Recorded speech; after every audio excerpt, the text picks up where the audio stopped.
নিজের ইভেন্ট শেষ হওয়ার বেশ কিছুক্ষণ পর বেরোলেন শুটিং রেঞ্জ থেকে।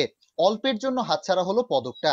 এক্সট্রা টাইমকে দেওয়া একান্ত সাক্ষাৎকারে জয়দীপ কর্মকার জানাচ্ছেন তার শুরুটা খুব একটা ভালো হয়নি, কিন্তু কামব্যাকের মন্ত্রটা মাথায় ঘুরছিল, সেটাকে সম্বল করেই এগিয়ে আসা।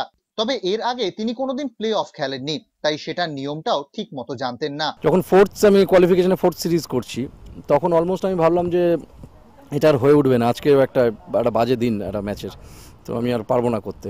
কিন্তু তারপরে আমার কিছু জিনিস আবার মনে পড়লো মন থেকে যে না, আমাকে ফাইট ব্যাক করা উচিত।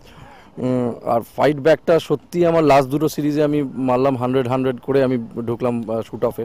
তারপরে শুট অফটা প্রচণ্ড টাফ ছিল, I was not totally prepared.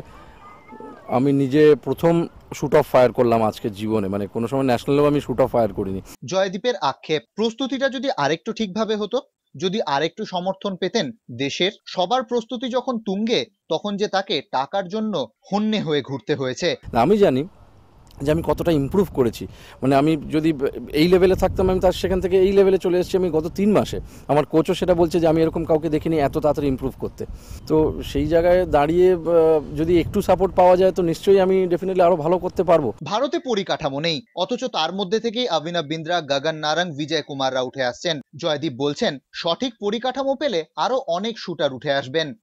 আমাদের ক্লাবে যে ইনফ্রাস্ট্রাকচারের অভাব আছে, সেই জিনিসগুলোতে হয়তো একটা জয়দীপ কর্মকার উঠে আসবে, কিন্তু হওয়া উচিত যেটা বেসটা ভালো হওয়া উচিত, যাতে অনেক আরো উঠে আসতে পারে। নিজের ইভেন্ট শেষ করার পর ফোন করেছিলেন ছেলেকে। ছেলে জয়দীপকে বললেন ব্যাড লাক, তবে ওর গলার স্বরটা যেন বলে দিচ্ছিল খুশি হয়নি।